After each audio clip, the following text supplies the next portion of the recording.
Bismillahirrahmanirrahim. Assalamualaikum warahmatullahi wabarakatuh.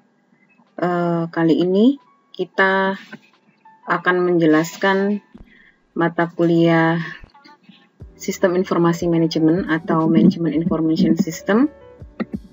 Untuk materinya kita bahas dulu yang Databases and Information Management. Nah, nanti silahkan dibaca lebih detail lagi. Saya jelaskan dulu konsepnya. Jadi awalnya dulu kalau misalkan kita kalau generasi kalian kita saya posisi kurang paham ya. Tapi kalau misalkan beberapa waktu yang lalu biasanya dokumen itu terdiri dari berkas-berkas atau biasanya disebut dengan paper ya. Jadi kalau misalkan mencari berkas, mungkin kalau sekarang pun juga masih ada beberapa kalau kita mengurus kepentingan itu masih ada yang berupa berkas fisik ya. Nah, resikonya biasanya kalau berkas fisik itu berkasnya hilang, berkasnya rusak atau seperti apa. Nah, terus berkembang, misalkan ada yang menggunakan komputer, ada yang menggunakan Excel, ada yang menggunakan Access itu sudah bentuk sederhana dari database ya.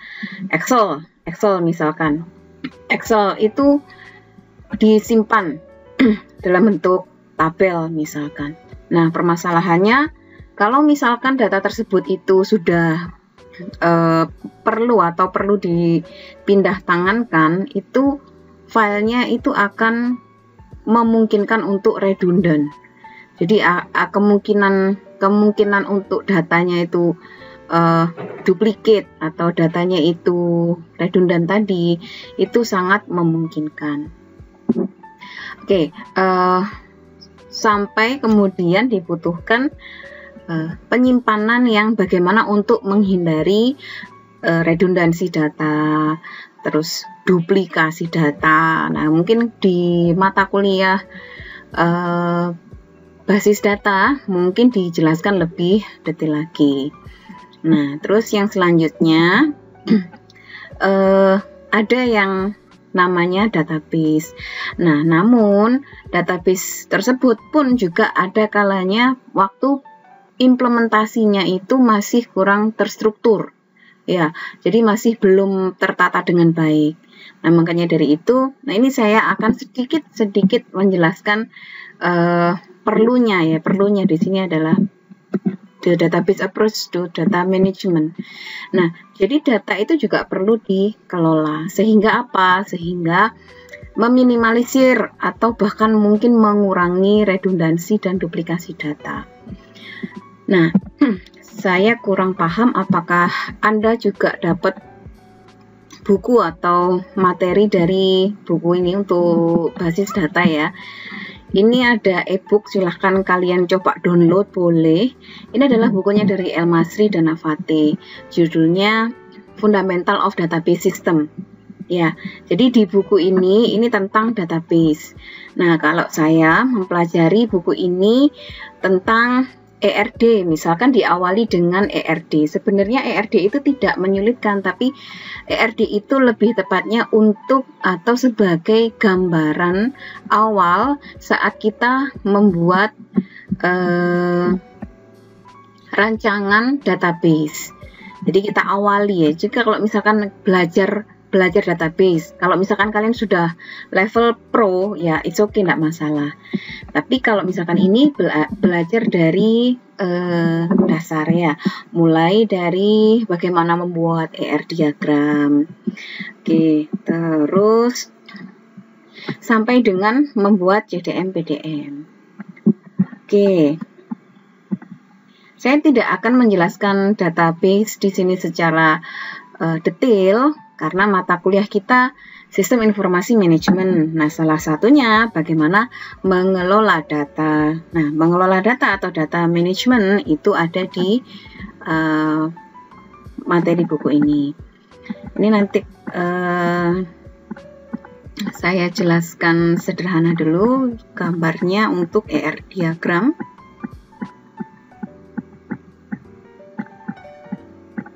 Nah, ini sudah. Oke, sebentar.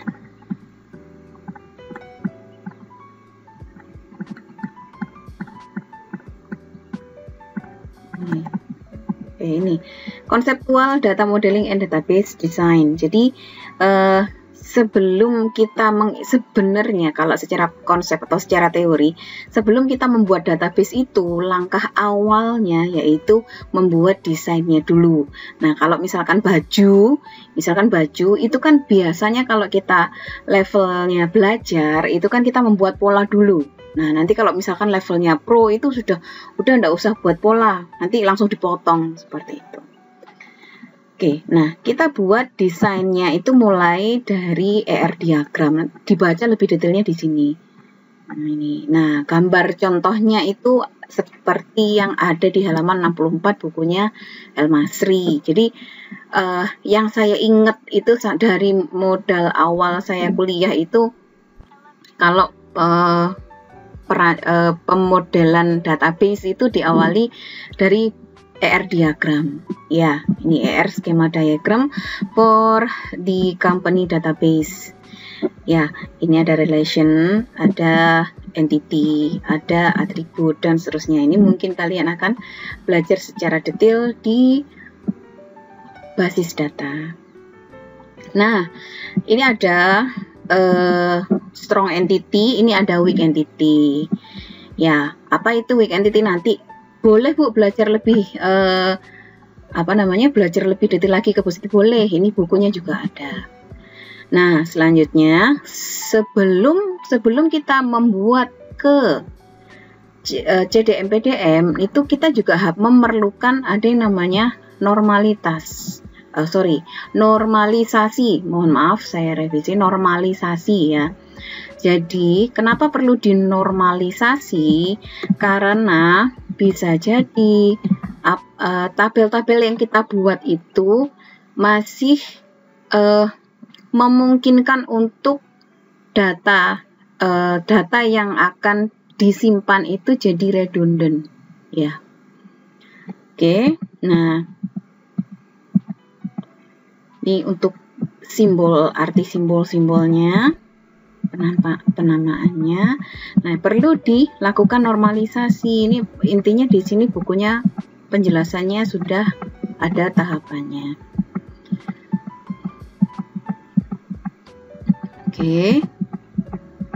Ini dinormalisasi. Nah, kalau di sini yang untuk ER diagram terus CDM PDM normalisasi itu kalau misalkan yang kita gunakan itu database yang 2 dimensi atau konsepnya menggunakan RDBMS ya, Relational Database Management System.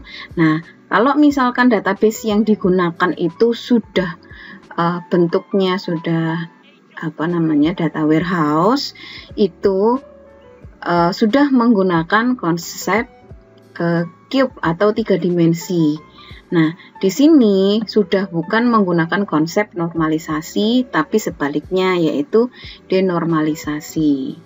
Ya, nanti kalau untuk konsep data warehouse ada juga mata kuliahnya di data warehouse ya. Jadi di sana nanti kalau diajarkan desain data warehouse nanti juga akan dikenalkan denormalisasi. Jadi ini banyak ya. Jadi silahkan ini bisa di-download, silahkan. Ini ada Relational Data Model and SQL.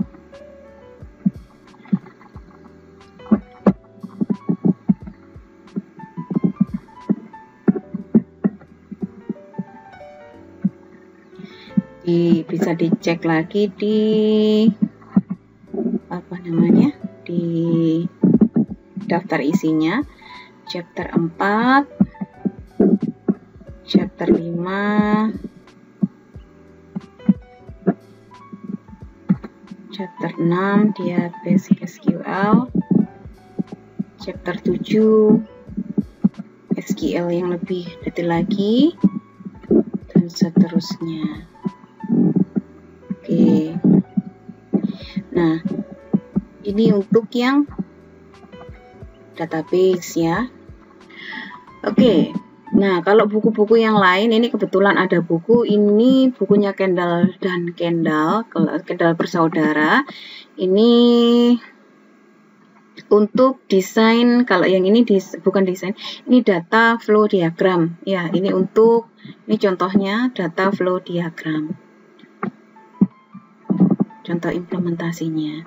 Bukunya nih. Nah, kalau misalkan yang di sini ini beda ya. Jadi kalau misalkan kita mau membuat pemrograman yang berorientasi objek, sarannya adalah menggunakan object oriented. Di sini ada object oriented design ya.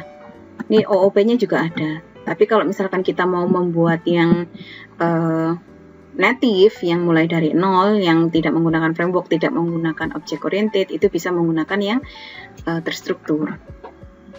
Oke, kembali ke SIM, kayak itu ya. Jadi kalau misalkan ya, mungkin orang awam itu berpikir kalau misalkan data selama dikelola di komputer itu sudah terkomputerisasi. Sedikit ralat belum terkomputerisasi, itu hanya menggunakan komputer. Tapi yang disebut dengan terkomputerisasi itu maksudnya data itu benar-benar terkoneksi satu dengan yang lainnya tanpa ada redundansi data. Nah, misalkan beberapa waktu yang lalu, waktu saya PKL, jadi banyak yang berpikir kalau misalkan data kami sudah terkomputerisasi gitu.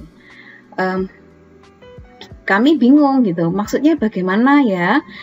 Ternyata apa? Ini semua data masuk ke dalam komputer kami masing-masing. Jadi karyawannya, karena itu di LSM ya.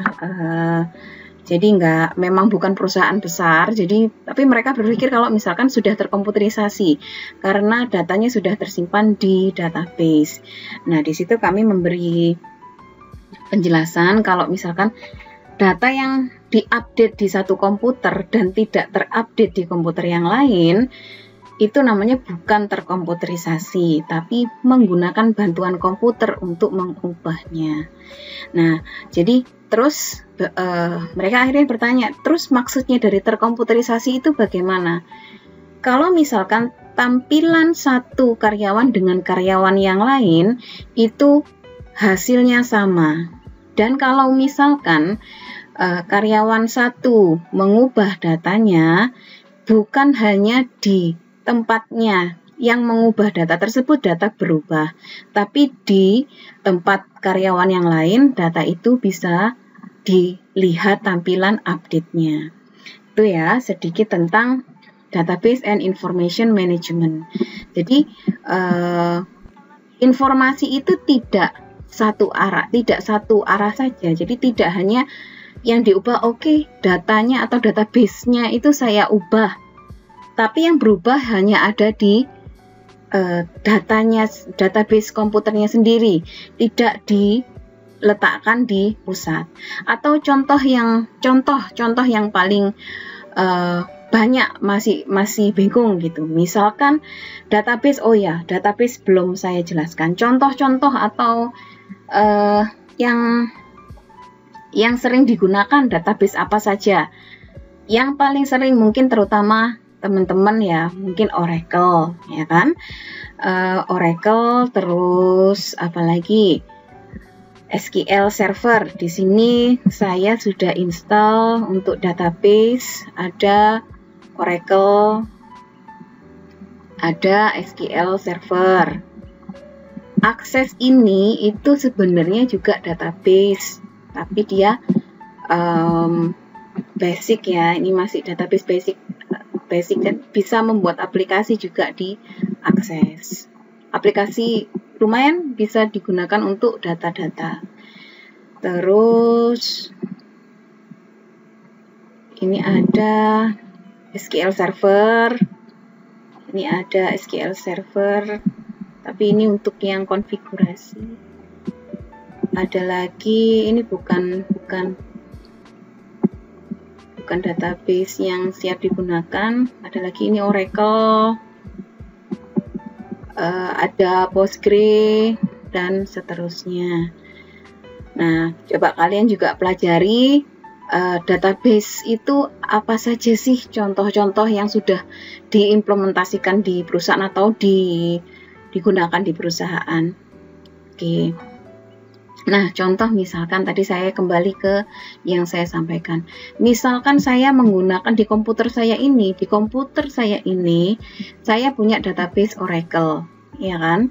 Nah, terus saya punya database mahasiswa untuk mata kuliah SIM, ya. Nah, terus misalkan saya punya aplikasi penilaian untuk mahasiswa paralel B, misalkan khusus untuk paralel B dulu, bukan untuk kelas yang sementara dulu ya. Nah, terus yang selanjutnya saya update di laptop saya, tapi database-nya ini saya install sendiri di laptop saya. Sedangkan dosen yang lain itu juga menginstal Oracle di laptopnya sendiri. Nah, benar menggunakan database, ada tapinya, implementasi dari database tersebut itu kurang tepat. Benar menyimpan data, namun belum terconnected. Jadi belum terkoneksi antara satu dengan yang lain. Nah, itu berarti database lokal dan atau mungkin lebih tepatnya belum bisa disebut dengan database. Ya, menggunakan database, menggunakan Oracle, namun konsepnya bukan seperti itu. Harusnya seperti apa? Kalau aplikasi tadi mungkin di mata kuliah pemrograman desktop sudah saya jelaskan, kalau misalkan implementasi yang kurang tepat itu malah jadi akan disfungsi dari aplikasi tersebut. Nah, misalkan jadi kalau misalkan yang database kalau diinstal di lokal, kalau misalkan itu pemrograman desktop, tidak masalah, tapi jadikan komputer tersebut sebagai server di mana komputer-komputer yang lain dapat mengakses server tersebut. Misalkan kalau kalian ke lab MSI, di sebelah depan kiri itu ada server. Nah, misalkan database-nya ada di sana dan semua komputer yang ada di lab tersebut selama bisa terkoneksi dengan server, bisa mengakses data tersebut, maka database tersebut berfungsi secara seharusnya. Namun kalau misalkan database-nya diinstal di masing-masing PC dan kalau saya update di satu PC tidak terlihat hasil update di komputer yang lain, itu belum tercomputerize. Oke, nanti kalau misalkan ada pertanyaan, monggo silahkan ditanyakan. Oke, lanjut ya. Nah, ini sekarang materi yang ke chapter 7 ini telecommunication di Internet and Wireless Technology. Ini mungkin saya mengulang lagi materi di mata kuliah PTI. Oke, tapi di sini karena disajikan, saya mungkin akan ulang sedikit. Telecommunication, Internet, and Wireless Technology itu saya yakin kalian sudah masuk ke dalam era dari chapter ini. Telecommunication di Internet and Wireless Technology. Nah, kalau misalkan kalian sudah masuk ke dalam era yang digital seperti ini, kalian mungkin belum memahami gap-nya atau perbedaannya. Mungkin kalian coba tanya ke orang tua kalian, mungkin tanya ke saudara kalian yang mengalami generasi yang dari manual, dari yang belum memahami teknologi. Sekarang kalian lahir sudah di era serba teknologi. Bahkan istilahnya bayi itu lahir ceprot itu sudah dipegangin HP. Bayinya itu diem kalau ditunjukkan YouTube, misalkan seperti itu. Generasi sekarang sudah mulai generasi yang lahir di era teknologi. Nah, contoh misalkan di sini telecommunication and networking in today's business world. Nah, sekarang apalagi khususnya terutama di era pandemi yang seperti ini, yang dulu awalnya kita kuliah offline, harus tatap muka gitu. Kita sekarang kuliahnya lewat Zoom, lewat Meet. Nah, hal seperti itu yang dulu awalnya itu sesuatu yang impossible, kayak nggak mungkin gitu. Nah, sekarang sudah dimungkinkan dengan teknologi. Dulu awalnya telecommunication, jaringan itu juga harus benar-benar, kalau misalkan saya harus tetap ketemu dengan klien yang ada di Amerika gitu, bagaimana nanti rapatnya, ya ini mau nggak mau harus ke sana gitu, untuk deal-dealannya harus ke sana gitu. Nah, sekarang dengan kondisi seperti ini, kita mau keluar negeri itu ya keluarnya mungkin gampang, masuknya itu pasti nanti nggak boleh langsung pulang dari luar negeri langsung kita ke rumah, nggak bisa kalau sekarang. Ini harus di karantina dulu selama satu minggu atau lebih ya. Nah, ini agak oke, daripada seperti itu coba sih kita menggunakan Zoom atau seperti apa. Sekarang jarak sudah bisa tergantikan dengan teknologi. Nah, internet ini sudah kalian lahir di zamannya internet, sudah benar-benar merajalela. Saat saya kuliah, internet ini juga masih jarang. Masih ada zamannya itu ada warnet atau warung internet. Jadi kita sekarang juga masih ada ya warnetnya, tapi lebih digunakan untuk game online. Sedangkan yang dulu kalau kita ngomong warnet itu masih ada banyak mahasiswa, bahkan lebih banyak mahasiswa yang menggunakan internet itu untuk mengerjakan tugas-tugas dan hiburan yang lain. Nah, yang selanjutnya adalah wireless technology. Dulu awalnya wire, semuanya itu ada kabelnya.